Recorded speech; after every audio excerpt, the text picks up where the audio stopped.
ó wá dàbí real torí pé ńgbà tí mò ń sun ẹkún tí Fúnṣọ́ dákẹ́ mi lè dákẹ́.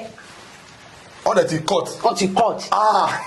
Àǹtà wa bá mi àǹtà wa gbẹnu sí mi létí Tọ́lá Ọládòkun ìyá àjù ní kíní ìṣẹ̀lẹ̀ sí not you come back home ẹkún yẹn ń wáṣà ni mi lè dákẹ́ wá wọnú bàfúùmù ilé ta ti lọ ṣiṣẹ́ wọ́n á bọ́ ara mi wọ́n á gbọ́ mi sórí rán mi sí gbogbo ara wọ́n á padà jókòó ara mi wá wálẹ̀ díẹ̀ ó ṣe mí ní sẹ́ẹ̀tì Múyìwá ọ̀tẹ̀ náà rí. Kí ló ṣẹlẹ̀ lórí sẹ́ẹ̀tì káràkítà yẹn?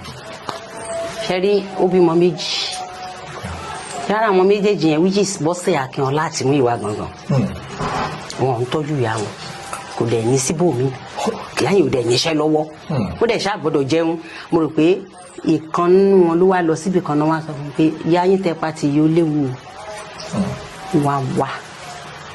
ṣẹlọ́wọ́ pé ìyá yẹn ti èrè wá ń bẹ̀bẹ̀ ìyá báyìí ó jẹjẹjẹjẹjẹjẹ ṣé wọlé wàá bẹ́ mi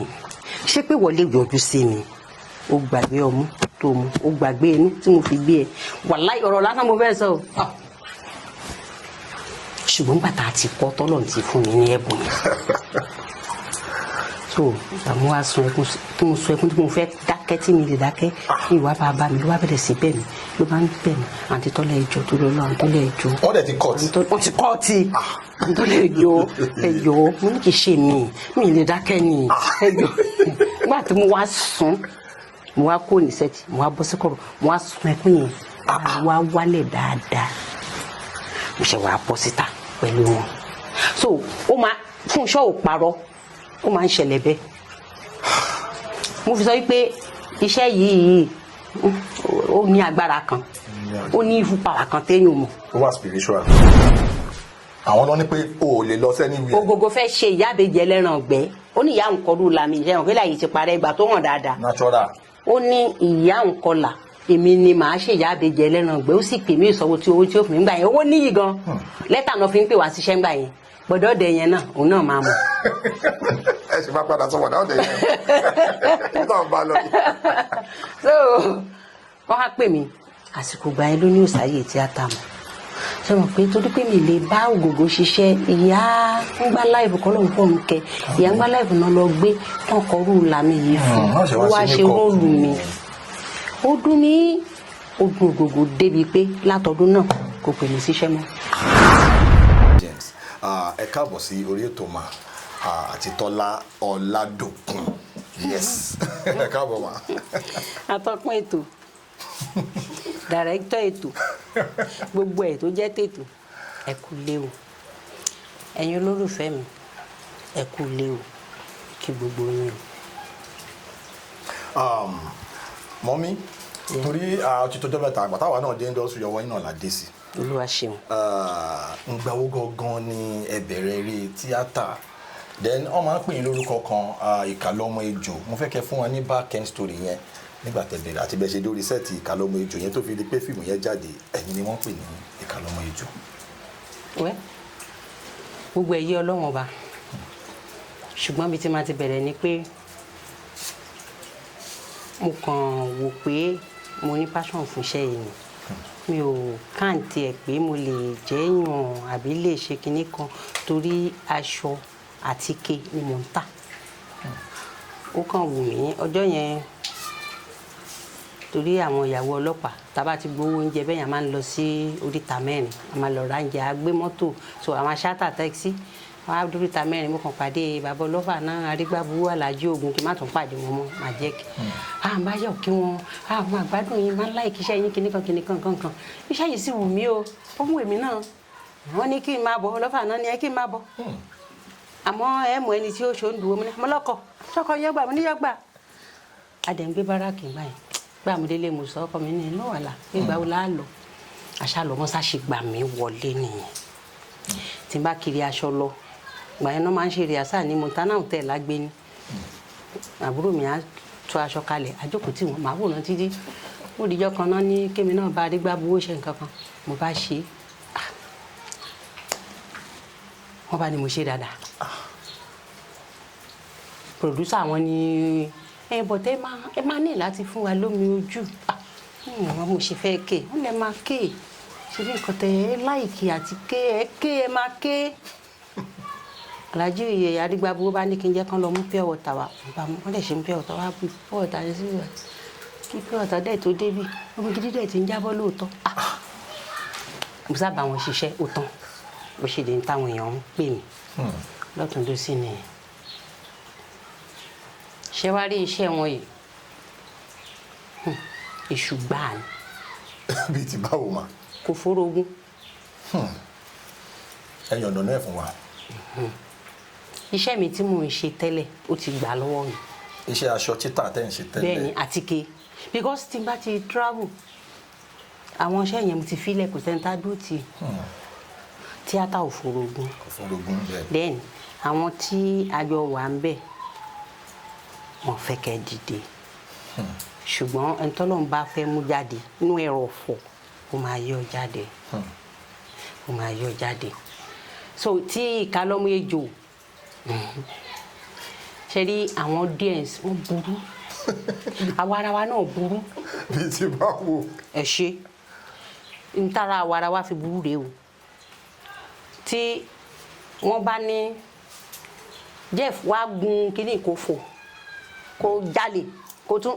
tó bá ṣe perfectly wọn ní fún róòlù mímọ́ bí àwọn èèyàn wa burú sí nìyẹn o òun náà máa fẹ́ kó ṣe. Ṣé wá rí àwọn audience wọn ìgbàláyè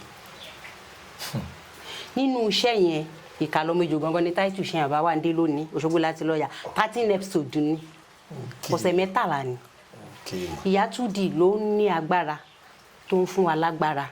àwa lọ́mọ ejò but kálukú náà fún níṣẹ́ tiẹ̀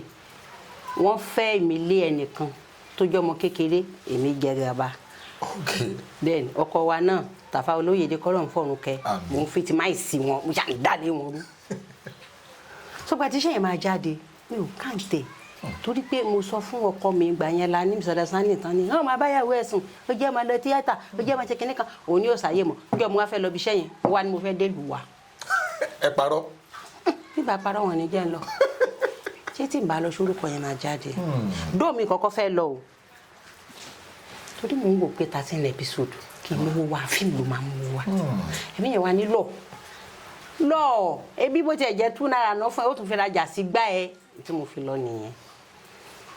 Àyà aṣẹ́ yẹn bóyá lójú bí ọ̀sẹ̀ kan bí méjì tí iṣẹ́ yẹn fi jáde nígbà tó máa fi tó bí ọ̀sẹ̀ 3 mi lè rìn gbòòrò Ìbàdàn yìí mọ́ ní òjé wá ń bẹ̀ wọ́n fà mí láṣọ ya. Lórí kárátà tẹ play yẹn. Èmi náà fọwọ́ kàn yíyá bẹ́ẹ̀ oyè níkẹ̀ ni mo jẹ́ inú iṣẹ́ yẹn. Àbẹ̀ní Agbọ́n jẹ́ kí mo rí tóun jẹ́ òun ni ìyáálé tí mo bá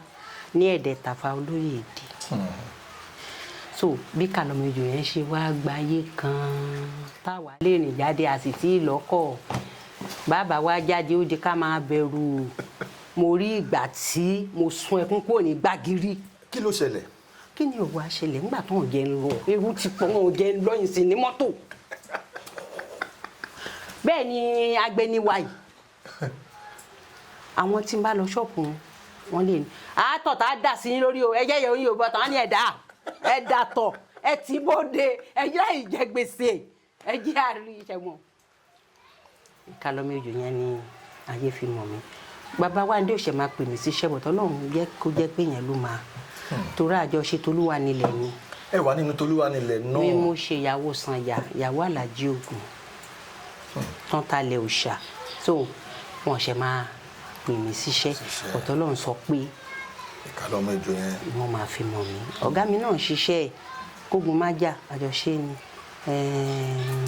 ọ̀la ní í ṣe bẹ́ẹ̀ àjọṣe ni bẹ́ẹ̀ but ìgbà tọ́lọ́run sọ pé Alhaji Karim ló máa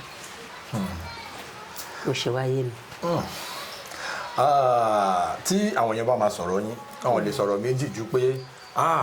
ìyá yẹn máa ń ké gan nínú fíìmù gan any small thing báyìí ẹ ti wọnú emotions ẹ ti bẹ̀rẹ̀ sí ní ké kí ni inspiration tó wà lẹ́yìn bẹ́ẹ̀ ṣe máa ń ké because it comes to you easily láti wọnú emotions tẹ́ bá ti wà lórí set kí ni secret tí ẹ kọ́ńbì kan ni tàbí ẹ kàn máa ok mo fẹ́ ké. Kábíyèsí Olódùmarè Ọlọ́run ṣé o gbogbo ìgbà ni máa ń dúpẹ́ lọ́wọ́ ẹlẹ́dàá mi tó dá mi ìṣẹ̀dá mi o ó fún mi ní ẹ̀bùn tèmi láti máa lò kébi ọmọ pa mí gbogbo ìgbà ni máa ń dúpẹ́ lọ́wọ́ ẹ̀ torí ara àwọn tó máa ń sọ wọ́n sọ nìbàdàn yìí wọ́n ní wọ́n fẹ́ lò mí wọ́n á pè mí wọ́n á níye kan ní máa gbà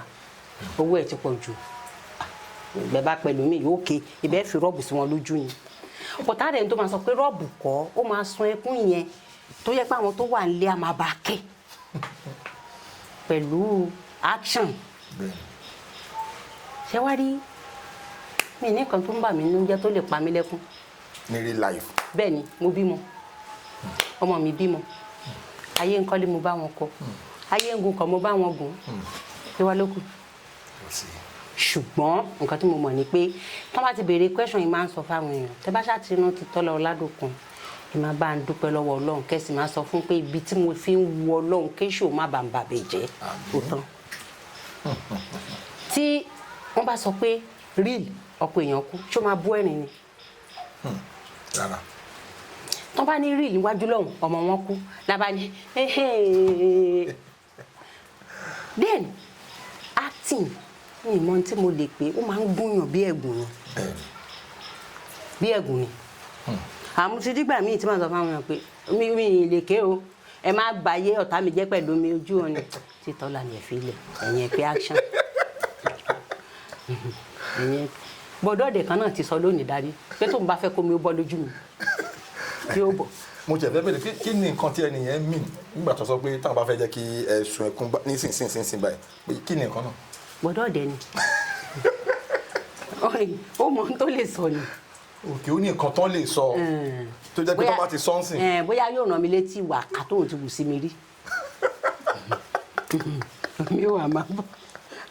máa bọ́ so inú ẹ̀jẹ̀ ni kinní yẹn wà inú ẹ̀jẹ̀ ló wà ẹni tó bá ti tíṣẹ́ yìí wù tọ́lọ́run kádàrá ẹ̀ mọ́ tí kò ṣe pé ó ń fọ̀ sí ara ẹ̀ àti ẹ máa sọ̀rọ̀ ń bò mí ó ti gbé ti tíátà wọ̀ mo dẹ̀ ń sọ nọ́mà ọ̀rọ̀ tó ń dùn mí ni. ní real life. real life ó ti ń ṣe tíátà ẹ̀ mọ́ dá lóhùn ọlọ́run báyìí tó ọlọ́run nìkan ni àárín yẹn yé kò yé èmi fúnra mi. gbogbo wa la mọ̀ pé tí actor bá ti lọ sí orí set actor mi tó wá ti fún wọn script báyìí láti ilé lọ́mọ àti wọ inú character yẹn nígbà míì tí ẹlòmíì bá ti wá dórí set tó ti ṣe fíìmù yẹn tán ó máa ń tèkì ẹlòmíì ní some days mo rántí ìgbà tí ẹ̀gbọ́n Fúnṣọ́ Adéolú wọn sọ̀rọ̀ kanjọ́ kan location kan ní àwọn lọ ṣiṣẹ́ kan gbà táwọn délé àwọn sì wà nínú character yẹn náà wọn ti gbà táwọn délé táwọn wá lọ wo inú mirror táwọn wá àwọn ẹ̀ṣẹ̀ wá ń kúrò nínú character yẹn now mo wá fẹ́ bèrè pé tẹ́ bá lọ ṣe àwọn iṣẹ́ kan ẹ mọ̀ pé iṣẹ́ yàtọ̀ síra wọn àwọn iṣẹ́ kan máa ń lámìlaka ní wọ́n tó yẹ pé tẹ́ bá wọ character yẹn tó lórí set sometimes how many days ló máa ń take yín láti kúrò nínú character yẹn tẹ́ bá padà sílé tẹ́ bá ti kúrò lórí set yẹn. normally o máa ń gbà yàn time now anta ṣiṣẹ́ kan lọ́dún kan Fúnṣọ́ yẹn ló ṣe ọkọ mi wọ́n bímọ 3 àṣé ibi tí Fúnṣọ́ ti kọ́kọ́ fẹ́ yàn kan tó fagídí gbàbà lé ẹ̀ tó dẹ̀ pé òṣàlẹ̀ wọn kì í ṣe òun ò mọ̀ lẹ́yìn ìgbà yẹn ló fẹ́ èmi àwa bí ọmọ 3 ìkíní ya wèrè lọ́jọ́ birthday ẹ̀ ìkejì ya wèrè lọ́jọ́ wedding ìkẹta wọ́n ní kó má wá sí Nàìjíríà pọ̀ torí pé méjèèjì ta ní ó ti ṣe bá kan èmi sáà ń pa ọmọ gbọ́dọ̀ wálé ní ẹ̀kíní kan gbọ́dọ̀ ṣe obìnrin yìí wọ́n ṣàfagídí fà wálé láti lóyún bó ṣe ń dé báyìí ló bẹ̀rẹ̀ gangan. ṣẹ́ni òkè Fúnṣọ́ náà máa ń ké. Oh my God. ó wá dàbí real torí pé ńgbà tí mò ń sun ẹkún tí Fúnṣọ́ dákẹ́ mi lè dákẹ́. wọ́n dẹ̀ ti cut. wọ́n ti cut. àǹtà wa bá mi àǹtà wa gbẹnu sí mi létí Tọ́lá Ọládòkun ìyá àjùmọ̀ ní kíní ìṣẹ̀lẹ̀ sí not you come back home ẹkún yẹn ń wá ṣáà ni mi lè dákẹ́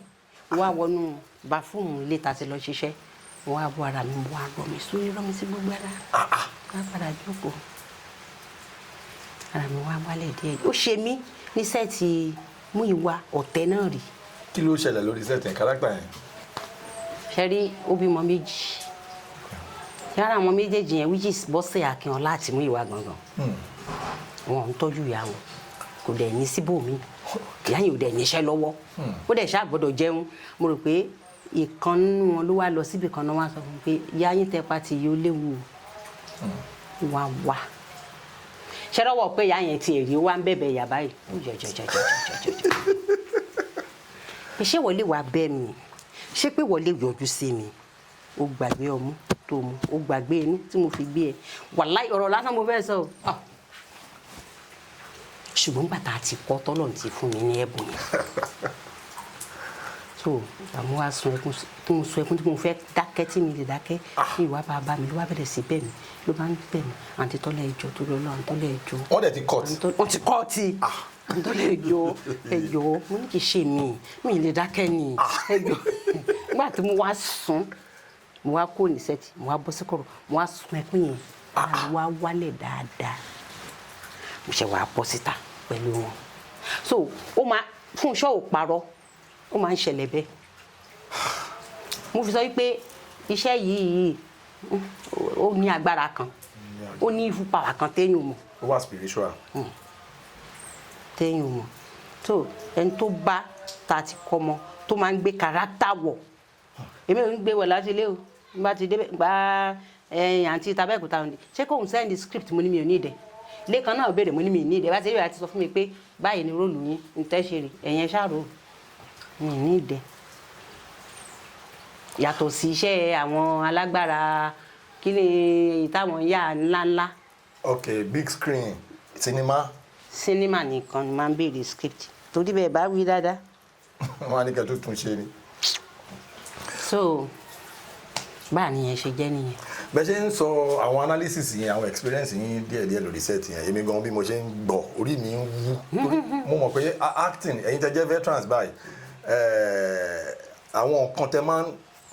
tẹ́ máa ń kó sínú acting yín lórí set ó máa ń wà original ó máa ń wà authentic. Ọlọ́run. then tí máa sọ pé acting wà spiritual òun lẹ ti sọ yìí pé wọ́n ti cut lórí set ẹ̀ tún ṣì ń ké character yẹn tí kúrò ní character yóò take yín láti lọ bedroom láti lọ da omi sára kára yín tó lè balẹ̀ kúrò ní character so you can imagine it takes a lot of originality it takes a lot of talent láti ṣe irú àwọn nǹkan bẹ́ẹ̀ yẹn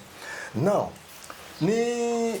movie industry wa tó máa sọ̀rọ̀ some of the biggest films wa a lè sọ̀rọ̀ ìtàn Yorùbá industry wa láláì sọ̀rọ̀ Jennifer Fúnkẹ́ Akíndélé nínú Jennifer first one yẹn ni o ẹ̀yin lẹ ṣe ìyá Jennifer. kó tó di kó ń ṣe Jennifer òkèlè kàbí. kó tó di Jennifer's Diary kó tó di return of everybody loves Jennifer kó tó di gbogbo return yẹn so first one yẹn àwọn nǹkan wo ló surround the because irú àwọn Fúnkẹ́ yẹn wọn kì í dédé cast kan tó cast èèyàn sínú film ó ní àwọn kankan tó máa ń wò pé wọ́n máa ṣe visibility studies wọn torí one of the biggest filmmakers ní Africa ní Fúnkẹ́ Akíndélé kí ni irú Fúnkẹ́ yẹn kí ló rí tó fi cast yín sí irú major role ìyá Jennifer yẹn ní that first one kẹlẹ̀ ṣe experience yẹn fún wa. ẹ ṣe rí ìgbà tí Fúnkẹ́ wà ní ọdún fa ló ti máa ń pè mí síṣẹ́ iṣẹ́ tó kọ́kọ́ yà pa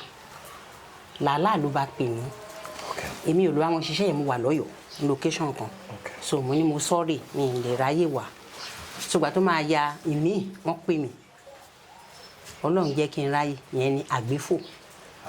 ó ti pẹ́ lẹ́yìn ìgbà yẹn ó pè mí sápáàdì lẹ́yìn ìgbà ó sá máa ń pè mí síṣẹ́ ìyá alákàrà tóun àti kí ló ń pe ọmọ Bello yìí tí ń jẹ́ Fẹ́mi Adébáyọ̀ tọ́jọ́ ń kiri ẹ̀yìn àkàrà èmi wá jẹ́ ìyá wọn tó ń dín àkàrà yà ju wọn àbí kí wọn pe táìtù yẹn àbí ọmọ ìyá alákàrà so kò ṣẹ̀ṣẹ̀ máa lò mí. ó dàbí pé ẹnìkan sọ pé ó níbi tá a dé sí òun lẹ lè bí torí nínú mi interest nínú mi ò mọ̀ so àṣẹjọ máa ṣiṣẹ́ kó tó ti kó ṣe Jennifer yẹn so ìgbà tó wá bàbá adẹ́rùpọ̀kọ̀ nìkan ni àkọ́kọ́ iṣẹ́ ló jẹ́ Jennifer lọ́dọ̀ rẹ̀ but ó ti ń lu èmi ti pẹ́ kó tó di pé ó wá pé bàbá Jennifer kan fi ṣe bàbá Jennifer so kò ṣe máa lù mí síṣẹ́ mi mọ nǹkan tó rí ṣe mọ tá a bá ń sọ̀rọ̀ nípa àwọn tó máa ń lò wá tó tún jẹ́ director níjọ́ tá à ń sọ̀rọ̀ tí Antalaniyan ní nígbà tí a ṣe àyànmọ́ ní kádàrà mo ṣe dé location mo mọ̀ pé àwọn òun àtàwọn nǹkan ti sọ̀rọ̀ mi mo ṣe dé location wá ní kí n lọ múra òun á múra lóyún irú àṣelé ẹ̀kọ́ ẹ bá ń gbàṣọ yẹn lọ́wọ́ Tọ́lá ẹ fi gbo ilẹ̀ mi ní gbà tí ọ̀rẹ́ ni mo ṣe ṣe náà nìyẹn ìgbà tí ọ̀rẹ́ yẹn ṣe àfàṣe mi gbìyànjú yes character tí mo fẹ́ gan-an torí wọ́n yẹn ya wèrè kì í ṣe wèrè pé ó ń bọ́ṣọ káàkiri o ó burú ó ya wèrè láti ba yí ẹni yẹn jẹ́ kó gba ọmọ yẹn kó tọ́jú ẹ̀ ọmọ tó tiẹ̀ di hẹ́ńbì kan tó tọ́jú ẹ̀ tẹ́ pé lórúurú tọmọ yẹn bá ń sunkún á máa kọ́ ní ọmọ mi o á kú rú bẹ́ẹ̀ kú tó àwọn nǹkan tẹ́lómi máa ń rí nìyẹn ọmọ kan ṣiṣẹ́ wípé táìtù iṣẹ́ ẹ̀ ní màmí èmi ni màmá ẹ̀ yẹn gbà tó wá pè mí ó ní ẹjọ́ aṣọ tẹ́ ẹ lò nínú abiyamọ ṣé ẹ lè rí wọn àwọn aṣọ yẹn ti gbó wọn ní màá wà mo wà kan. fíìmù abiyamọ yẹn ẹ ti ní kàn sí. èmi mò ń kó wọn sílé inú yàrá bíbá yìí bọ́ọ̀sì yẹn ó tó báyìí mẹ́rin mo sì nínú wọ́dúrópù èmi yìí daṣọ nù torí ẹ̀ pé nǹkan tí mo ti lù wọ́n máa ní ìdí continuity ẹ̀ bóyá nǹkan kan ní fault tán fẹ́ tún ṣe so èèyàn á lè mú aṣọ yẹn kò ní ní wọ́n lára láti gbé kán rí lò so èmi mo ní màá rí ọmọ tó ní màámi yẹn yíbò ni o kì í ṣe Yorùbá mo ní àmọ́ ara àwọn aṣọ yẹn ó ní ìyàwó bàbú bá tán kinní kan ó ní irú acting yẹn mo ní màá rí ṣùgbọ́n iye báyìí ni màá gbà ó. kò ní dín. ó ní inú wa là má mi àmì ló ti tán. kò sọ̀rọ̀. sọgbà tá a dẹ̀ dẹ́sẹ̀tì yẹn lóòótọ́ tá à ń ṣiṣẹ́ inú ẹ̀ dùn lóró ṣọmọ mi lẹ́yìn ẹnìkan náà tún ṣe àbúrò ẹ̀ bí a ti lọ tọrọ bárà lẹ́yìn nígbà tó lówó tán tí ìyàwó ẹ̀ ò fẹ́ kó mọ̀ wá tá a dẹ́nu géètì tá à ń bẹ̀bẹ̀ tá à ń garùn tá à ń ṣe tá a bá ti ya sí nǹkan tó láìkí bẹ́ẹ̀ tá a bá ti kọjá ni my mommy my mommy kíní kan so ń tọ́lọ̀ ń bá kọ mọ́yàn tọ́lọ̀ ń bá kọ mọ́yàn tó wáyé pé mo wà tí mò ń bá ara àwọn producer wa kan sọ̀rọ̀ Wálé Razak wà ní máa kéèkì sàdáni kí máa wá nkàrà tó ti ya kí máa wá kíní kan tó bú lẹ́yìn ò fún mi róòlù gidi rí èyí tó wáyà bí ọ̀sẹ̀ méjì ṣá olówó ni mo ṣe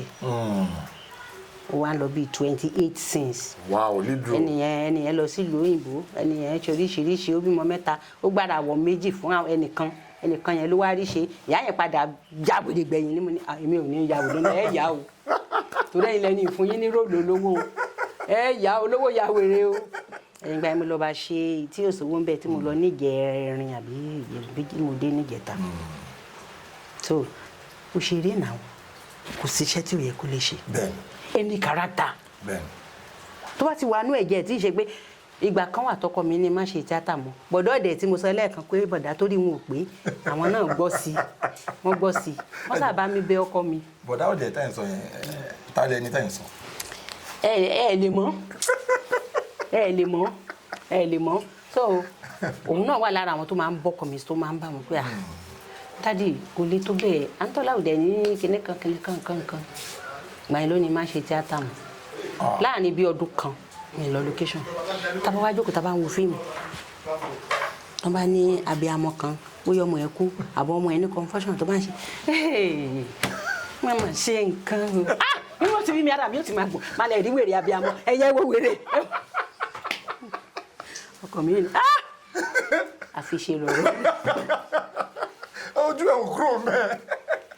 ìgbà tó ṣáà yàṣá tí mo ṣáà bẹ́ẹ̀ ó wá fún mi lófin ó fún mi láàyè bọ̀ tó fún mi lófin ńgbà náà mo mófin yẹn lò mo lò tí Ọlọ́run fi sọ pé kò pín wáyà àǹtí Kútànù torí mi ìfẹ́ lómi Ọládòkun náà ni mò ń jẹ́. orúkọ ọkọ yín lọ́ládòkun. ó ní kì í ṣe orúkọ bàbá mi kì í ṣe stage mi so tó fi di pé ìgbà tó Ọlọ́run dẹ̀ ti wá ṣe egun mẹ́rin tèmi náà fún mi mo ti wá kó wá sílé mi àwọn náà wà nílé wọn bọ́ mi fi ọkọ lẹ̀ ẹnìkan ṣe interview recently ní mi ò kọ́kọ́ mi o mo dẹ̀ ń jórúkọ ẹ o mi ì fẹ́ lómi o àjọgbé ni.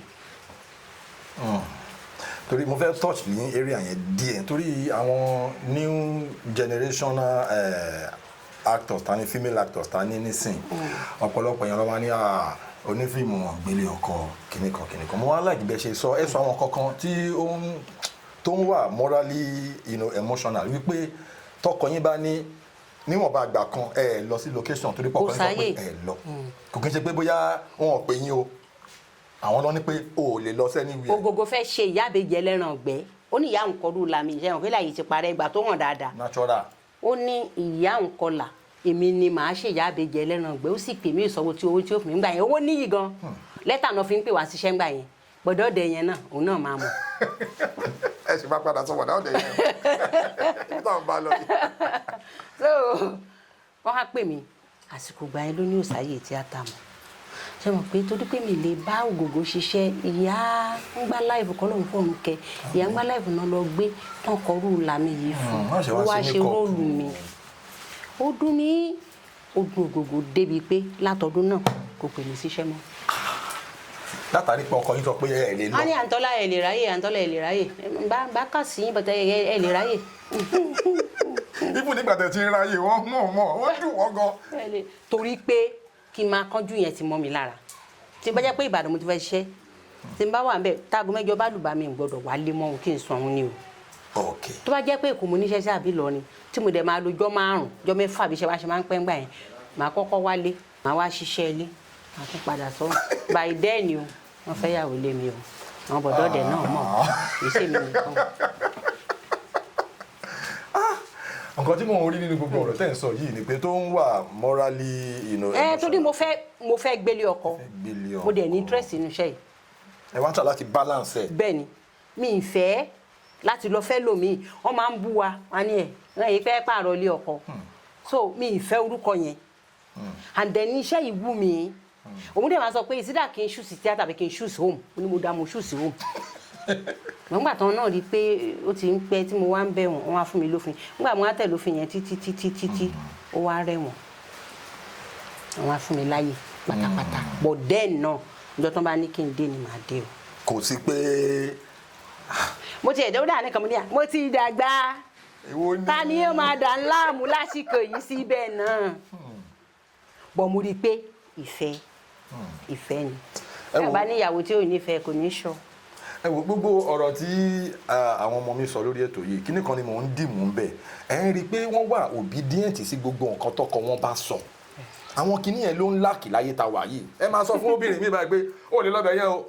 ó máa gbaná ojú yín ni ẹ wo bọ́n ṣe ń sọ̀rọ̀ ọkọ wọn sọ pé wọ́n gbọ́dọ̀ lọ sí location within a period of time wọn ò dẹ̀ lọ àwọn kíní yìí ẹ jẹ́ ká máa mú lò bẹ́ẹ̀ ni mọ̀mí a rí fídíò kan tẹ́ ṣe birthday kan recently fídíò yẹn trend tí ọ̀gá Bello ń ṣàdúrà fún yín. ok. kí ni nǹkan tó ṣẹlẹ̀ ṣe lọ sí location ṣé wọ́n bá yín ni àbí báwo ló ṣe jẹ́. a wà níbi iṣẹ́ kan ni Fẹ́mi ló ní iṣẹ́ yẹn Agẹṣinkólé part 2. Agẹṣinkólé part 2. ibẹ̀ la wà so àwọn ọkùnrin náà wà ń bẹ̀ táwọn ọmọ wọn bá ń ṣe máa ń jókòó tì wọ́n. wọ́n máa jókòó sí location. àbíamọ ni tá a máa fi parí iṣẹ́ kódà róòlù tán fún mi tí mo padà mọ̀ pé róòlù báyìí ni màá ṣe tí mò ń kábàámọ̀ ọkùnrin ló wá ń bẹ̀ mí. kí ló ṣẹlẹ̀. wọ́n kàn ní mo níṣẹ́ pẹ̀lú àwọn lẹ́yìn ìgbà tí mo ti bá ṣe Jẹ̀lílì kò pè mí síṣẹ́ mọ́ èmi náà dẹ̀ kí n wọ́rì pé ẹ̀yẹn Fẹ́mi Adébáyọ̀ ṣe pé mo ṣe ya Jẹ̀lílì gbogbo kan mi lè gbọ́ tí n bá gbọ́ pé Bísí wà bẹ́ẹ̀ yẹn yaṣẹ́ tí ò bá pè mí nítorí kó jọ́mọ mi ní rọ o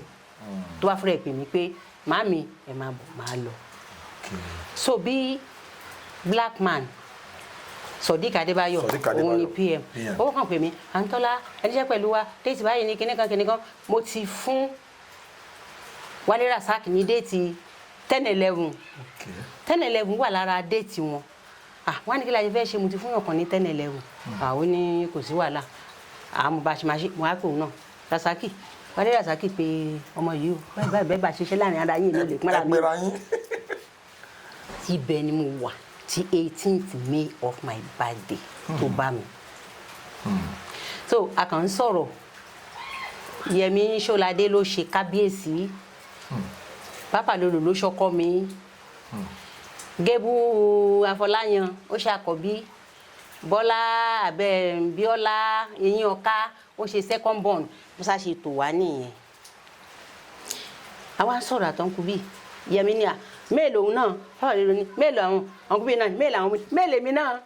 tí ń lè mi náà kíní kan àṣà sọ̀rọ̀ lẹ́yìn àwa ni àwa ọmọ méè pọ̀ bí àbádáwádà àbá gbàgbé ẹ̀ síbẹ̀ nígbà tó wá dàrọ̀ ọ̀dì 18 mi tẹ́ ti gbàgbé mo ṣe kó òun mi tí mo bọ́ta mo pàdé ọ̀nkú bíi mo bá ní ọmọ ọlọ́jọ́ òbí àmúlẹ̀ ṣíṣà mo bá kúnlẹ̀ wọ́n bá kí mi wọ́n ṣàdúrà fún mi rẹpẹtẹ wọ́n bá gbé wa lọ sí location pẹ̀lú location bus so bá ṣe débẹ̀ wọ́n ti fún mi nìkan fún mi láṣọ mo ti fẹ́ bọ́ set so ẹ káṣọ fún mi mo ti wọṣọ bóyá ọkùnrin bíi ló ní kọ́mọ yẹn ṣe nǹkan tó ṣe mí mọ̀ ọ̀gbọ́n happy birthday yẹn wọ́n kàn túbọ̀ ta àwọn èèyàn kàn jáde mo wá dúró báyìí mo wá wò pé kí ló ṣẹlẹ̀ ọkùnrin bíi náà wá di mẹ́tàn jókòó sí Tọ́lá wọn á bẹ̀rẹ̀ àdúrà n bá kúnlẹ̀ ẹsẹ̀ méjèèjì ẹ ṣé mo dúpẹ́ wọ́n ṣe àdúrà yìí gidi àwọn ọmọ yẹn fi mí ṣe ìyá ó bá wọn lójijì ó dábàá ó surprise wọn ó bá wọn lójijì nìkan kìnìkan ọkùnrin bíi ní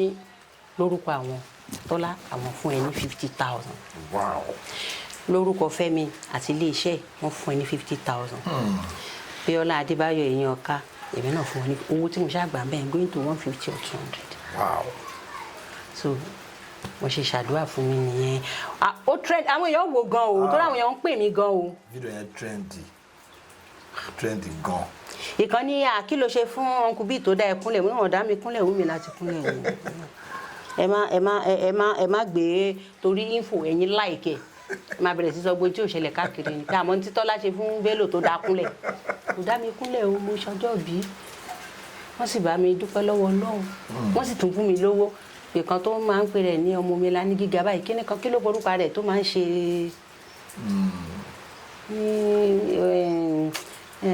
WhatsApp Facebook mo ti máa ń rí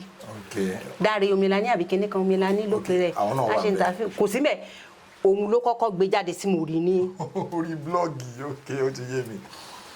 ló bá ní ẹ̀ǹkan tá a máa ń sọ ẹ̀yin kìnní kan ẹ wo Bello àgbà òṣèré ó ṣe kìnní kan fún màmá Tọ́lá Ọládòkun kìnní kan wọn àbílẹ̀ ìyàwó rẹ̀ kí ló kàn yẹn àti wọn. nígbà tó wá ó ti àwọn wá tẹ̀ǹdẹ̀ wọ́n wá rí mi inú mi wá dùn mo wá tún pé ọkùnrin bíi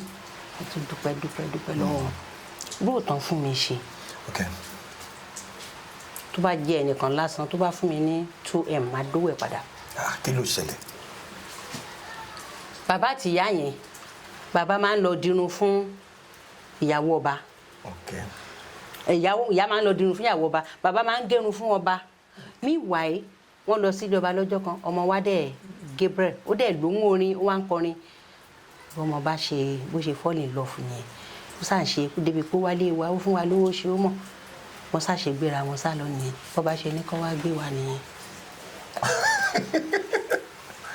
wọ́n na nínú wàá tó nǹkan. ọmọ kárátà yẹn. àti Papa Lolo ṣàǹkọ́ ọmọ máa máìm. bẹ́ẹ̀ni.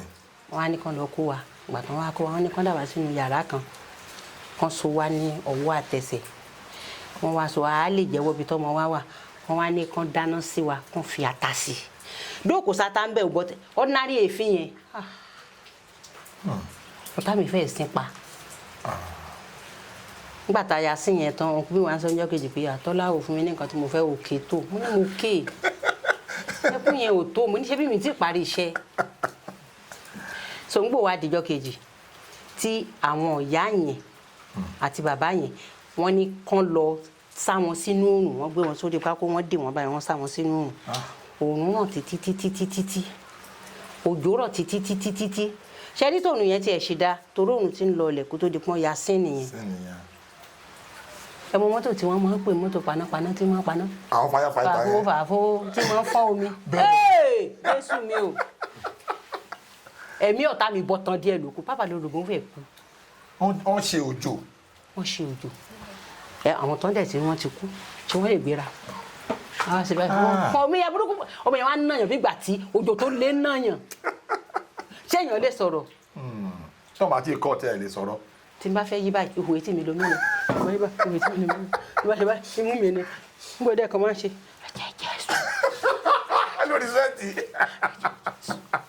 ẹ̀jẹ̀ Jésù tí mò ń ṣe yẹn so mo ṣe ń lanu omi yẹn ẹnu mi ló ń wọ̀ so mo wá ráyè tú ẹ̀jẹ̀ Jésù. àwọn wa concert mi ṣebí mo sọ fún yín ìyẹn fẹ́ mi ẹni òrùn yẹn ṣe òrùn yẹn ló le jù òjò ò le jù òjò wà lè àbí ò le ó ní kó sáré lọ ṣe tí gbóná fún wa ni tó tún ti gbọ́ báyìí ti gbọ́ báyìí Papa Lolo náà ti gbọ́ àti gbọ́ ṣé wàá ní mékọ̀pù tí ọmọ wọn ara àwọn ọmọ Bello ló ṣe mékọ̀pù yẹn ó blọ́ọ̀kù gbogbo ojú yìí ó kọ́kọ́ plaster ojú yìí a lè lajú rí anything ó plaster gidi ni o ó ṣe wà lóògùn tó fẹ́ lò wọ́n wá ṣan ògbẹ̀mọ́ wa lójú ẹ bá rí ẹ rò pé kò tó ti jẹra ni ṣé wàá rí ibi báyìí sílẹ̀ báyìí ibi ìsílẹ̀ báyìí mékọ̀pù yẹn ò dáwọ́ pàdé àtẹ̀sẹ̀ bí ìgbà tó kù ti jẹra tó ń ẹni tó bá ń wà á kọ́ máa fẹ́ ṣẹ́gun kí ló wá jẹ́ ordinary person ngbà bá débẹ̀ yẹn máa bó jẹ́ 2 million náà fún máa dá padà. ṣọ ibi tẹ bá dé yóò tó. nígbà tá a bá débẹ̀ yẹn máa ní mo sọ́ọ̀rì ní lè ṣe. so gbogbo àtà ń ya sí yẹn ẹ̀jẹ̀ Jésù kò lẹ́nu torí mi nìkan méjì.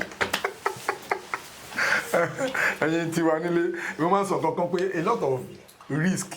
tí àwọn actors máa ń go through lórí set kò kí n ṣe nǹkan tó máa ń fọ́nì rárá láàrin eré táwọn àwọ̀ láàrin wákàtí méjì nǹkan tí àwọn actors máa ń go through lórí sẹ́ẹ̀tì nǹkan kan ṣẹlẹ̀ ní Hollywood lamẹ́ríkà náà máa kan actor náà ni màá rántí orúkọ ẹ̀ka tó parí ètò wọ́n fẹ́ ṣeré kan ṣá wọ́n fẹ́ lo ìbọn props àṣé life ammunition kan wà nínú so bó ṣe yìn báyìí ó dà pé DOP yẹn ó kú sí hospital ó bá tí kéèsì yẹn di ńlá gan ní Amẹ́ríkà bẹ́ẹ̀ ni so ara àwọn risk tá a máa ń go through lórí set táwọn yẹn máa ń fẹ́ sọ fíìmù yẹn ò tiẹ̀ dùn nǹkan táwọn èèyàn ń go through kan tó achieve. but ó tètè tán. ó tètè tán bí fíìmù mi àwa dùn débi pé tó bá ti wá tán wá ní ṣe wá tán ṣe wá end ẹ̀ báyìí á máa wá bẹ̀rẹ̀ so a lot of things táwọn actors máa ń go through ara ẹ̀ lẹ ti gbọ́ yẹn kò kí n ṣe dé so a lot of times tá a bá ti ń wọ̀ ẹ jẹ́ ká máa gbóríyìn fún wọn kò kí n ṣe nǹkan tó funny now mọ́mí ní time tẹ́yìn bẹ̀rẹ̀ eré tíátà ẹ mọ̀ pé ayé ti lu jára ń sìn oríṣiríṣi nǹkan everything internet ayé ìgbà CD cassette kí ni gẹ́gẹ́ bí veteran tẹ witness gbogbo time yẹn tẹ̀lẹ̀ torí nǹkan tó ń ṣẹlẹ̀ ń sìn kí lẹ lè sọ ṣé advantage wà ń bẹ ni àbí disadvantage kí ni experience yín compare that time sí ìgbà tá a wà yìí. ẹ má jẹ́ sọ̀rọ̀ lọ́bẹ̀ wọn o bá sọ̀rọ̀ lọ́bẹ̀ wọn mo sọ èyí tó wù mí èyí tó dáa jù àwọn ayé òde òní ò ní pẹ̀lú ẹ̀ ṣiṣẹ́ mọ́ o. inú mi á dùn tẹ́ bá tẹ̀ sọ kankan kí àwọn new generation kan tiẹ̀ learn ẹ mọ̀ bẹ́ẹ̀ ẹnu àgbàlódé tí bá lóbi tí máa ń gbó. ó lójú kókàn tí mo kàn fẹ́ sọ ni pé ẹ̀yin tẹ̀sẹ̀ ń dìde ẹ máa fọgbọ́n ṣe ẹ máa fọgbọ́n ṣe o ẹ pé láyé ìgbà náà à ń ṣe stage tẹ bá pọ̀ ọmọ kan kó wá ṣe stage lọ́mọ kẹ̀yìn dàwọn audience nígbà tí òye ẹ pé kámẹ́rà náà ni kámẹ́rà kó máa fọgbọ́n ṣe àwọn iṣẹ́ kan wà tẹ́ pé tó bá ṣe àwọn èèyàn máa ń sọ̀rọ̀ ojú máa ń tíyàn bọ̀tẹ̀ èèyàn ò ní lè sọ̀rọ̀ ara àwọn ọ̀dọ́ míì tó máa gbàgbé pé kì í ṣe Olúṣọlá ló wà ń sẹ́ẹ̀tì kì í ṣe Doyin àbí Débọ́lá tí màá lè máa kọ̀rẹ́ẹ̀tì wọ́n pè mí síṣẹ́ ni there was a day yí ẹ̀kan báyìí mo lọ ṣẹ́ ní Ìkòròdú ọmọ tí wọ́n wá ló máa ṣọ́ ọmọ mi èmi ò mọ̀ pọ́ ọmọ mi ni bóun ló máa ṣọ́ mi bóun ló níṣẹ́ ó kàn wọṣọ kan wọ́n á ní bóun làwọn ìṣe wọṣọ báyìí òṣàbùnmi kọ́lọ́run fọ̀run kẹ́ àmín mo wá ní àǹtí aṣọ lélẹ́ ìwọ yìí ní Ọ̀ṣọ́lá wọ́n ṣe ń wọ̀ níyẹn o má sọ̀rọ̀ o mo ní o ara mi ò wá gbà wọ́n á pè mí owó aṣọ yìí ó débi níkà wọ́n ní aṣọ yìí ti fojú ẹlẹ́à ó ní àwọn tiẹ̀ tó máa dà láàmú tó da kíní borí nìyẹn lè ti fojú ó ní ẹṣẹ́ máa lọ change aṣọ ó dẹ̀ lọ pàtó dẹ̀ lọ tó dé ó wọ̀ kan ó débi èyí tó lọ padà wọ̀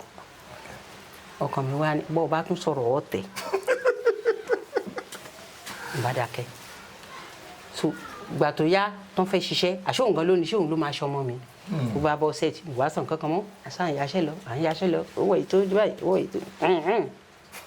pẹ̀lú àìsọ̀rọ̀ mọ́ yẹn ṣàpè má tán fẹ́ ṣiṣẹ́ mi tán cast tán dárúkọ mi wọ́n ní mọ̀ mi tọ́lá good but wọ́n máa ń complain jù wọ́n pè mí síṣẹ́ yẹn ṣàpè ẹ̀pẹ́ ti dà sí gàrí yẹn bẹ́ẹ̀ni so ló fi jẹ́ pé tẹ́mi bá fẹ́ advice wọn sìn wọn ò lè ṣe bí ìtàtijọ́ torí àwọn believe pé ajá àsìn lómi ìhòòhò sìn lé wàhálà wọn míì tán gbẹ́kọ̀ọ́ tán máa wọṣọ náà mà táwọn ọkùnrin ò yẹ kán gbádùn abẹ́ mọ̀ bẹ́ẹ̀. kò dìgbà tí wọ́n bá rí o. nǹkan tí mo kàn lè sọ ni pé kó máa fọgbọ́n ṣe é kán sì ní ọkọ̀ kan pẹ̀lú àdúrà. má bàa rúbi sọ́mọ ní kejì tán múra síṣẹ́ wọn tán sì ń ṣàdúrà tán nífẹ̀ẹ́ gbogbo èèyàn bọ́n ṣe nífẹ̀ẹ́ ara wọn kò sí iye ìgbà mélòó làdúrà fi ń gbà.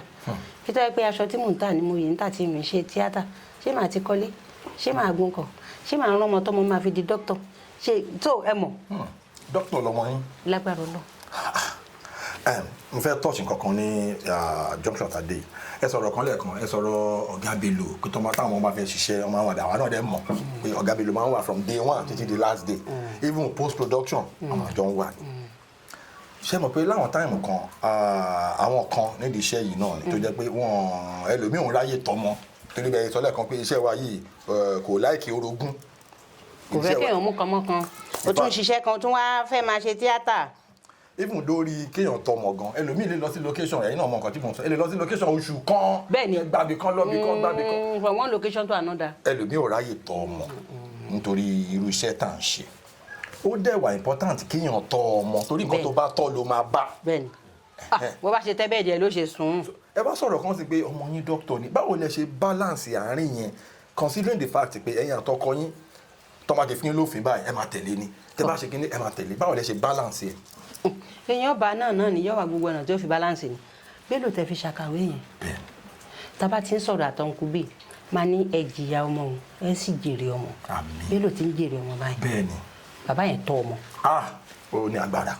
gbogbo àwọn ọmọ ẹ pátá wọ́n ṣe pọ̀ tó bẹ́ẹ̀ni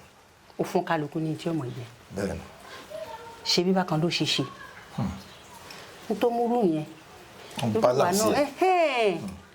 then wọn mi ò ní kó kò sọ pé kò yẹ pé kò láìkì iṣẹ́ yìí bọ̀ kò ní interest nínú kó hard. mo mi ìrántí iṣẹ́ kan tí mo ṣe mo lè ọ̀run àbí kinní kan ìjánu tí kó bá wa ṣe sí nǹkan irọ́ o. mi ìráyè o. ó takú ni mo láti bẹ̀ẹ́ kó ṣe pásítọ̀ nígbà tó ṣe yẹn tán ẹni tó direct ms bá ní àǹtí mi ẹ má tún bẹ Ṣọlá kí ló dé pé kí ni ó kù sí nǹkan àdáre mi àmọ́ Tèmiládé ó ní ma mo ní nǹkan kan ó ní mi ì ṣiṣẹ́ mọ́ o jọ́kejì ló kú ní location mi Ìkọ̀túnládé ti lọ yà lẹ́kọ̀ọ́ láti lọ yà jọ́kejì ló kú ní location. ó gbé continuity lọ. ó yà kan yẹn ó ṣe yà kan yẹn tán lálẹ́ ìjọ yẹn tó yà yọ kan yẹn lọ èyí dàárọ̀ ìjọ mọ́ mò ń ti lọ bàdàn mi ní kó tiẹ̀ dúkùú díẹ̀ kó tiẹ̀ bá mi wo iṣẹ́ mi wò ń direct ni tẹ́tù ni wọ́n á bọ́ sí orí ìkíní kí n tó máa ṣe mi ò ṣe tíátà o. ìgbàlẹ̀ máa create addendum kan sí. kíní kan ni mo kàn ní ni pé máa lọ wò ní school. ok. àwọn tó ti mọ̀ pé màmá ẹ̀ òṣèré ni Fọláṣọlá wọ́n mi ti bá ti wá ń bọ̀ mọ́ ẹnu géètì ní ti padà o. tàbí tó bá ní ẹ mọ́mì mo ní ìdí nǹkan báyìí màá send owó sí i ó máa lọ gbà bàtà ń ṣiṣẹ́ ilé Ṣọlá ló ṣe é torí mi ìgbélé. location wọ́n ní ìdí kíní kan bẹ́ẹ̀ ni wọ́n ní ìdí kíní o lọ mú ATM card o lọ ṣe o Ọlọ́run ò dẹ̀ fún mi ní àpò ọmọ torí wọ́n pọ̀ lọ́wọ́ mi àwọn ọmọ tó bí ni mo fi ṣe akéjì ara tọmọ fi wá pọ̀. ok ẹ̀yin girama báyìí àwọn ọmọ ẹ máa wá kó wọn ti ra. kálukú kọ́ ló wà ní sukùl Doyin ṣe finish ní Ògbómọ̀ṣọ́ àbúrò ẹ̀ wà ń bẹ̀. àwọn ọmọ yín. lágbára Ọlọ́run àti rí ètò ti fẹ́ lọ sáfù àti rí ètò kù díẹ̀ kù bọ́tà àti rí ètò wà ní secondary school so bí èmi ṣe tọ̀ lòun náà ṣe ń tọ́ àwọn ọmọ ẹ̀dẹ́ yìí mi ò sinmi àti máa nawọ́ torí mi ò tí ì tọ́ débi tó tẹ́ mi lọ́rùn táwọn ọmọ ẹ̀ náà bá tó dá dúró màá wá sún sẹ́yìn màá lè sún sẹ́yìn màá tó dá dúró. abala tadé yìí abala yẹn wà. sọ́rí ẹlẹ́bẹ̀rẹ̀ bọ̀dá tí mo sọ pé orí wọn ò pé kí ni. mo fẹ́ kẹ́ ẹ dárúkọ wọn talẹ́ntẹ̀ ń sọ. sí ò ní nà mí. àwọn ò lè nà yín.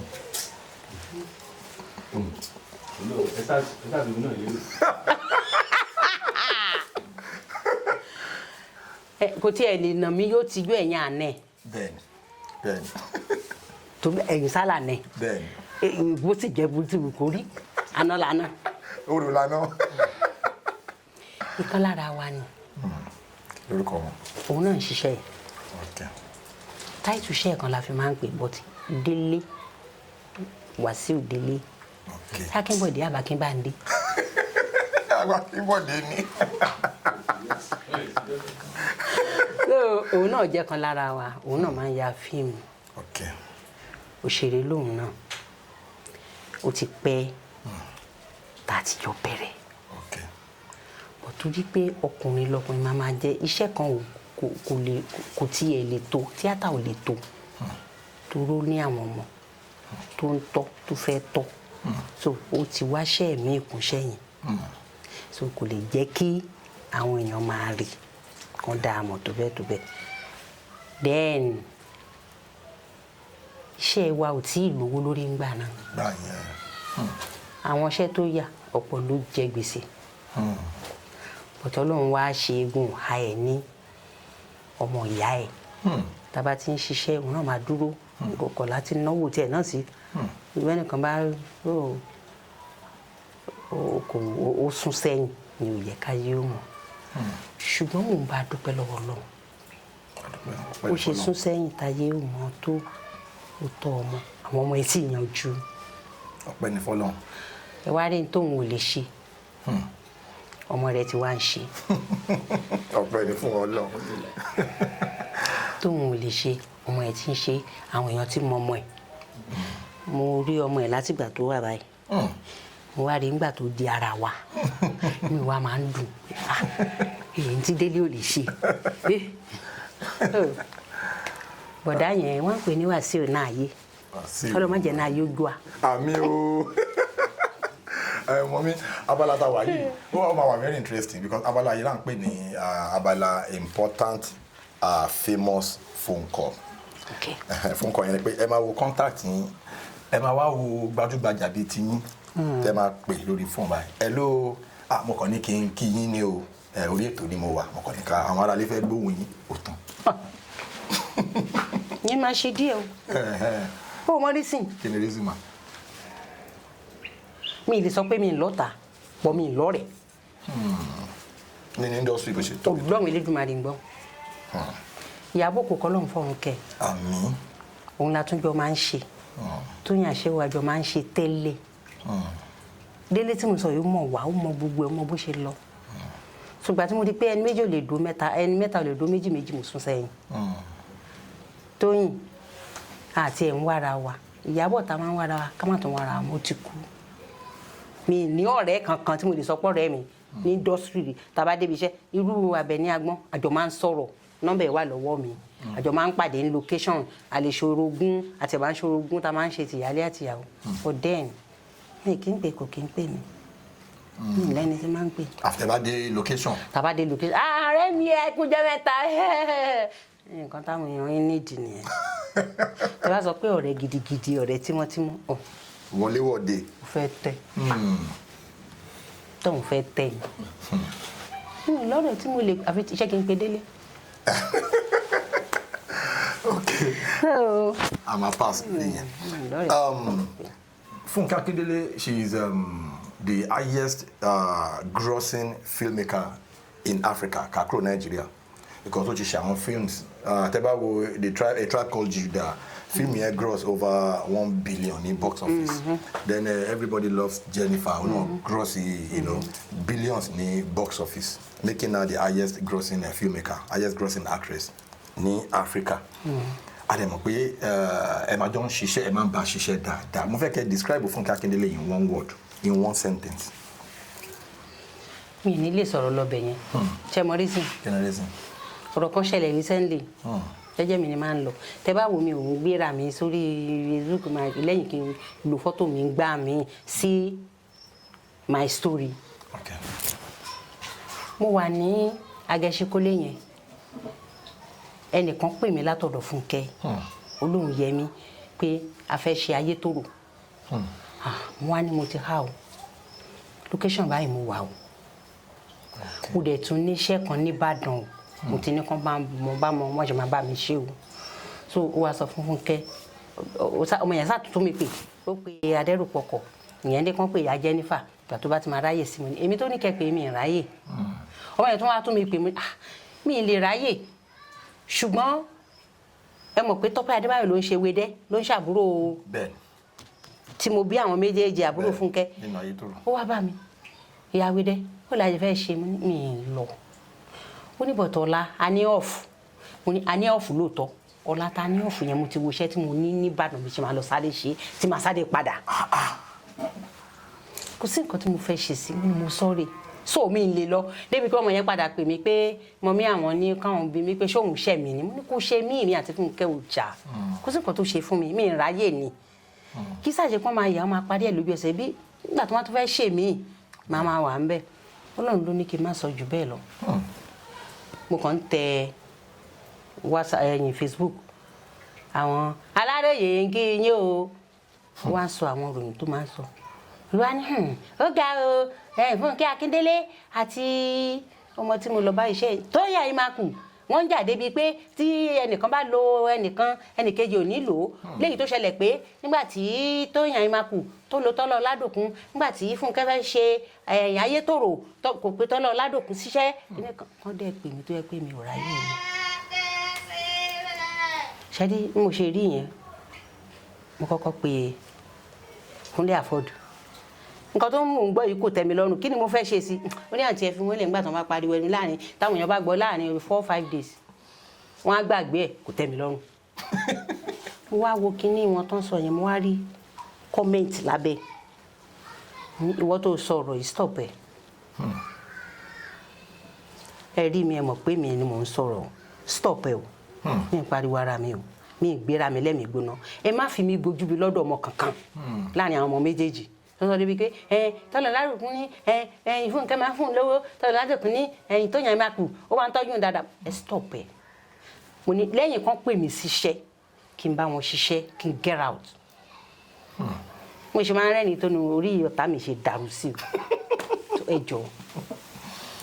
inú mi dẹ́dùn dẹ́ mo pe Bíọ́lá Adébáyọ̀ náà torí mo rí i pé ó wà nínú ọ̀rọ̀ tiẹ̀ náà Bíọ́lá stop ẹ ilé torí pé mo ń ro lọ́kàn ni pé torí pé fún mi 50,000 lọ́jọ́ bẹ́ẹ̀ dé mi ló wà bá mi lórúkọ jẹ́ tàbí orúkọ tí mo ti ń maintain bọ̀ látọdún yìí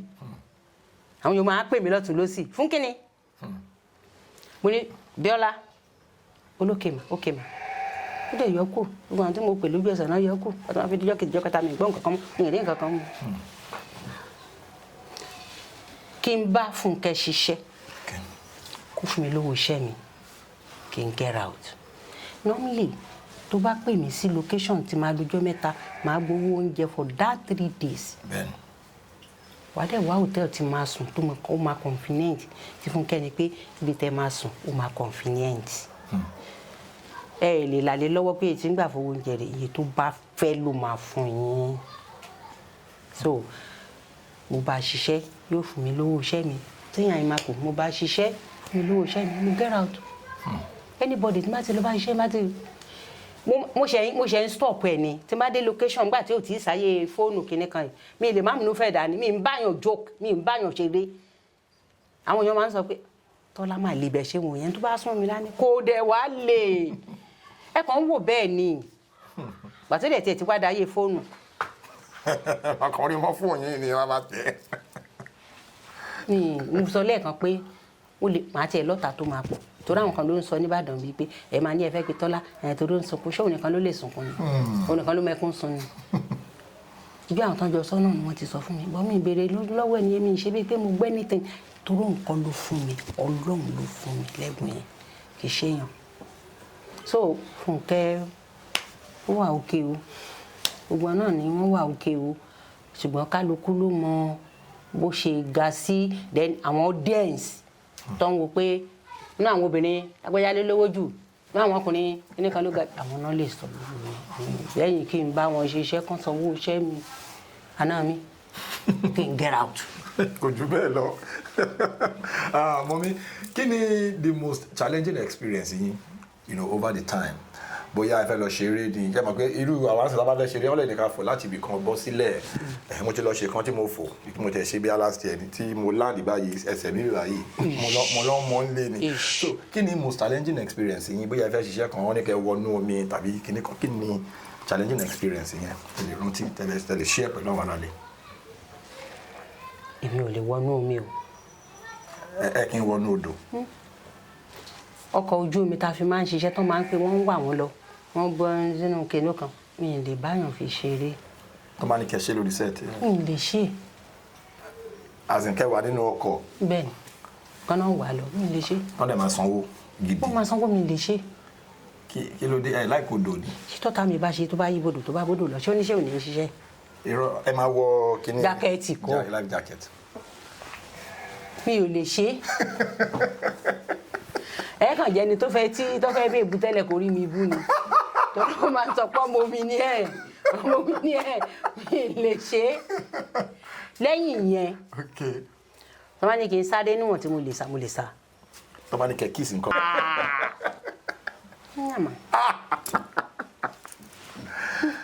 irú tí mi ń ṣe wá bá mi ní iṣẹ́ máa ń kíìsì mo ní kíìsì ó dáa àwọn máa ṣe kíní kan sí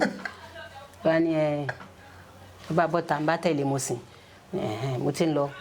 kọ́ máa hug mi kí ni jẹ́ bẹ́ẹ̀ ẹ wá kíìsì mi náà mo ṣe bọ́ sọ pé ṣúgà mọ́ mi ní yín mo dẹ̀ ń lọ mo yẹ wá àbí nǹkan bẹ̀ lára kíìsì. fọ́nrán tí Rótìmí Sàlámì yẹn ó kí. òun yẹn náà trend káàkiri mo lé mi ò ń kíìsì ó mà ṣe tó serious tó ó dàbí pé ó serious pẹ̀lú ẹ máa kíìsì mo ní mi ò kíìsì kí ló dé mi ò kí kíìsì èmi ọkọ mi nígbà tó ń rí lóhùn wọn ò mọ ẹni. ibi tí mo fẹ́ gbé question yẹn lọ nìyẹn ṣé. ọkọ mi ní wọn ò mọ ẹni èmi tí mo fẹ́ sílé ṣé o kíìsì mi rí. really. ọdún ọmọ jẹ́ ńlá padà sí burúkú kíìsì èmi yóò kíìsì ẹ̀yin aráalé èmi yẹn kíìsì.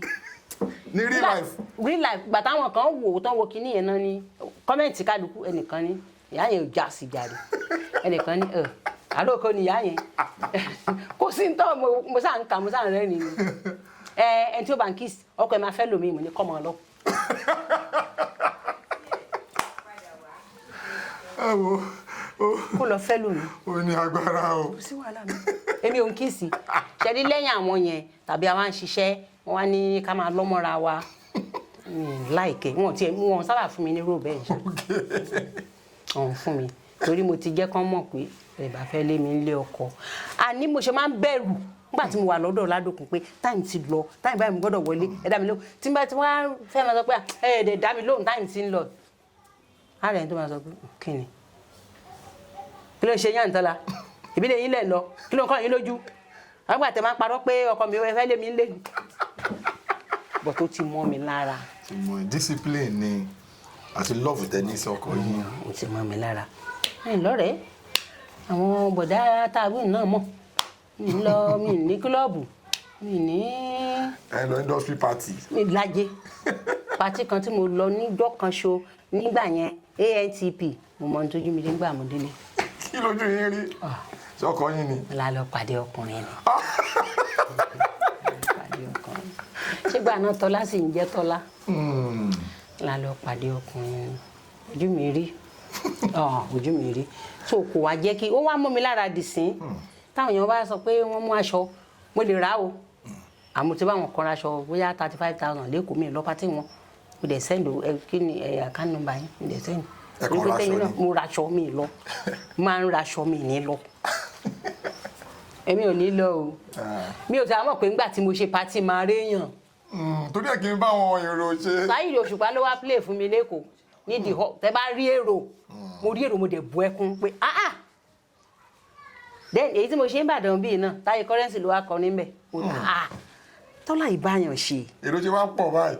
orí mi. ọ̀rẹ́ nífẹ̀ẹ́ yín. ìfẹ́ ẹni tí èèyàn bá like bí nǹkan tí Dúpẹ́ Jáyésìmí sọ nígbà tí wọ́n ṣe ń tafí fún ní ti Èkó yẹn ti Saheed yẹn ó ní torí pa like àti Tọ́lá nice pé àwa tí àwa kan bínú pé ó yẹ kán ṣe nìbàdàn tán lù wá sí Èkó yìí Ìbàdàn ló ti yẹ kán ṣe bọ́tà like àti Tọ́lá ọmọ yẹn fi inú tẹ́ ẹ bá ṣẹ́ tó bá ti wú tó bá ti lè sọ síta tẹ́ ẹ bá ti lè bí tó bá ó ti tán síbẹ̀ nìyẹn pé Àǹtọ́lá dé rèé tó bá ó mọ heart tí ó bá fẹ́ ké tẹ́ bá sọ pé fẹ́ kó ké tó bá ní omi yìí dé o dé nìyẹn àwa kan fi ń pè ní watermelon. ṣé ti gbọ́ orí ètò lè ti gbọ́ pé aka watermelon àti Tọ́lá Ọládòkun mo fẹ́ kẹ́ share experience tí ẹ ní pẹ̀lú King Dr. Saheed Òṣùpá àgbà tẹ́ pé wọ́n sí event yìí báwo torí ó pọ̀ Dr. King Saheed Òṣùpá pọ̀ báwo ni ẹ ṣe pè wọ́n tó fi rí pé wọ́n wá tán jẹ yín tán yẹ yín sí. Saheed try fún mi akọ̀mọ́ra bí ká lọ sí location ká pàdé wọ́n fi Àfọlábí kọ́rọ̀ fọ́ọ̀rùn kẹ́ òṣìṣẹ́ kan àjọ pàdé ń bẹ̀ àjọ oníràpọ̀ máa ṣeré máa dáwàdà ó tán. pẹ̀lú Òṣùpá. Bàtà dẹ̀ fẹ́ ṣe pàtí yẹn àwọn tí wọ́n yàn àwọn kọ́mítì mi tí wọ́n yàn mo ní ẹ má bá ń pè ẹ jẹ́ ń fúnra mi pè. direct. ẹ jẹ́ ń pè so bí ta bá jókòó láti ń sọ̀rọ̀ wọn á ní kán bá mi pè nọ́mbà ẹ̀ kò gbé lẹ́ẹ̀kejì ẹ̀kẹta kò gbé mo kàn text message ni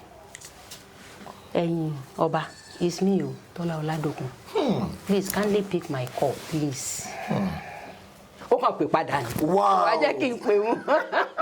Wọ́n ṣe rí mẹ́sẹ̀jì yẹn. Wọ́n ṣe rí mẹ́sẹ̀jì yẹn. Ó kàn pè yọba ìmọ̀ páyé ni. Mo ní èmi ni yọba kí lẹ fẹ́ mo fi wà nílé ẹ̀ máa bọ̀. Adẹ̀ gbéra adẹ̀ lọ síbẹ̀. Kí ló ti ń pè tó fẹ́ ṣe fún mi Jagunlabi òun ló ṣe infect yẹn fún mi ó ṣe fáwọn èèyàn náà.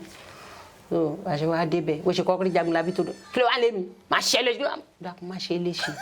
èmi ni mo mú èmi ló tẹ̀lé wa a fẹ́ ṣe nǹkan báyìí mo fẹ́ ṣe birthday ni 55 years birthday so olùwà ni àkóso wàhálà a máa ṣọ o wọn máa ṣọ wá o mi ì lówó o ní kò sí wàhálà ìtàbá máa fún mi bí màá gba 500 òun àwọn ló máa sàn. Mo la lè rí tó bẹ́ẹ̀ kábíyèsí a lè rí tó bẹ́ẹ̀ yọba ọlọ́run àpòyìn láṣìírí adẹ kúrò níjọ́ yẹn a fẹ́ máa lọ ó dẹ̀ fún mi 35,000. Wow nígbà yẹn. La fi lọ so bàtà padà gbáṣọ lọ gbogbo owó tí mo rí fún Saheed ẹ̀yin ará ilé ẹ̀ lè fi bú mi o pé lòó lọ́wọ́ 100,000 tí àwọn Agége local government tán fún mi ni mo ní kán bá ń kú fún náà tá a fi rówó mi fún mi ò lè ṣíṣì fún mọ́. Wọ́n dẹ̀ wá. Wàláì ó wá pẹ́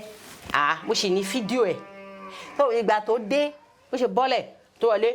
pàrà bó ṣe máa ń rìn yẹn ó dẹ̀ bẹ̀rẹ̀ sí bọ́ àwọn èèyàn lọ́wọ́ ó dẹ̀ káwọn èèyàn bẹ́ẹ̀ nìkan ti ní Saheed òkè ń bọ̀ èèyàn lọ́wọ́ kó kéèyàn pàtì ó máa lọ sí stage straight ni kì í dúró. Bẹ́ẹ̀ ni. Mo ní ìyá ẹ̀ ló ń ṣe pàtì àbí kí ni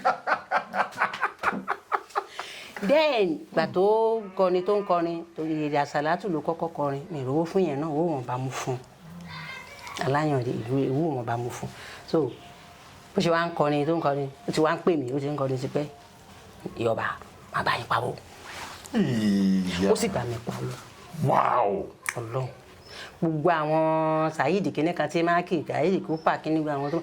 bàbá cash ìyẹn ló kọ́kọ́ fún wa ní owó ńgbà tá a gbàṣọ lọ bá torí ẹni tó ta iṣẹ́ yẹn Oracle olúmọ bàbá Kàṣù ló kú àlọ́ bàbá Kàṣù sọ fún mi pé kí ló dé tí mi ṣe pati ń bàdàn mo ní Èkó làwọn tí mo mọ̀ tó pọ̀ sí náà wà àwọn tó bá fẹ́ràn mi bàdàn náà wà òun àti bàbá Kàṣù wọ́n dẹ̀ ṣe rírè gbàtà bàbá Kàṣù dé ojú agbo wọn kọ́ ná mi lówó gbà tó bẹ̀rẹ̀ sí kọrin torí gbogbo wọn ló kí lórí ìjókòó ráǹdì wọn ná mi lówó ìgbà tán ná mi lówó tán dẹ̀ náwó fún ṣàpéyẹ ń sún sẹ́yìn. Bẹ́ẹ̀ni. Mi ìṣàròwò fún mi tó máa ti rówó nìyẹn. Ìwọ wá sọpọ́tì yín. Saheed dẹ̀ tún fà mí sí òkè lẹ́gbẹ̀ẹ́ ọ̀dọ́ ẹ̀ so o try o dúró tì mí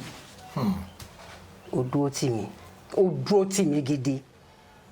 ẹnì kejì ẹ̀ ọlọ́rọ̀ mi ni gbòun padà gbọ́ pé mo ṣe pátí àwọn bínú kò sì bẹ̀ wọ́n mi bá fẹ́ ṣèmí òun pè yín wá lè má jẹ́ Èkó kọjá Ìbàdàn. Ṣé Alhaji Wasiu Alabi pa? Èmi ò dárúkọ èèyàn o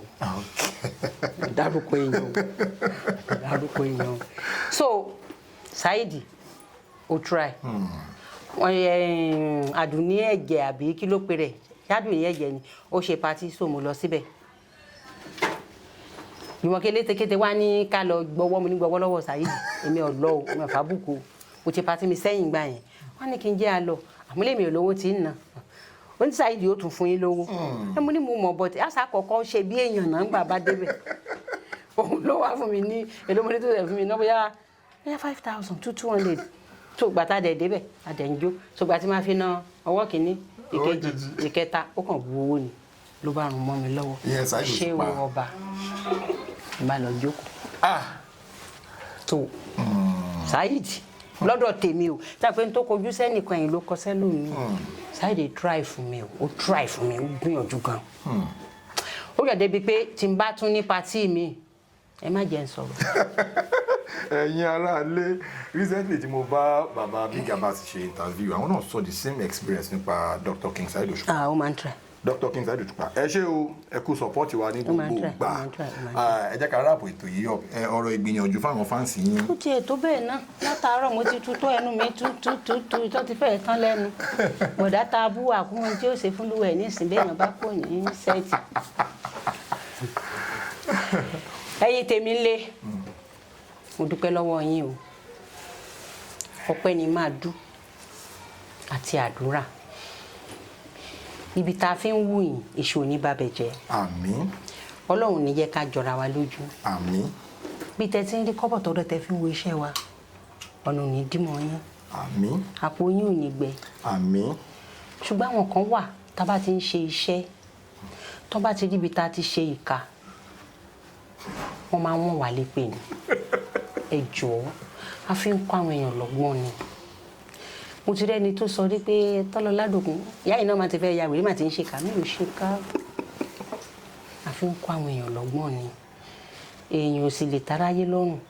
mo sì rẹ́ni tó yẹ pé tí n bá ti ń ṣe tí n bá ti ń sunkún ẹgbẹ́ kú tó ẹ jọ̀ọ́ ẹ máa gbà wá bá a ṣe rí ibi tẹ́ ti ń rówó tẹ́ ń ná àpò yín ò ní gbẹ o ẹ ṣe àdúpẹ́ o àìsàn ò ní ṣe yín o kò ní ṣọkọ fún yín kò ní ṣaya fún yín kò ní ṣọmọ fún yín ẹ ṣé o Ọlọ́run á nífẹ̀ẹ́ ju bẹ́ẹ̀ ṣe nífẹ̀ẹ́ wa lọ iṣẹ́ tiyín náà ò ní bàjẹ́ o àlọ́ àbọ̀ yín Ọlọ́run á máa pa á mọ́ atọ́kùn ẹ ṣé mo dúpẹ́. ẹ̀yin rẹ̀ ṣe jùmọ̀. DOP assistant ẹ̀yin atọ́kùn àbí assistant director láàrú ẹ̀yin náà ṣe o àti Bísí ẹ ṣé àdúpẹ́ o ọ̀làgbára ọ̀dà wà sí o inú ayé kó má jò wá àdúpẹ́ lọ́wọ́ mi. mọ́mí ẹ ṣé gan-an inú mi dùn ẹ pẹ́ fún wa àlàáfíà ara yín ò ní di fíàfíà àmọ́ máa rí yín bá pẹ́pẹ́pẹ́ ni ẹ ṣé gan-an inú mi dùn. ẹ̀yin aráalé ṣe ni pé orí ètò ilé ni ó wà very very very sizzling hot yes so as I come to the end of the show èmi ti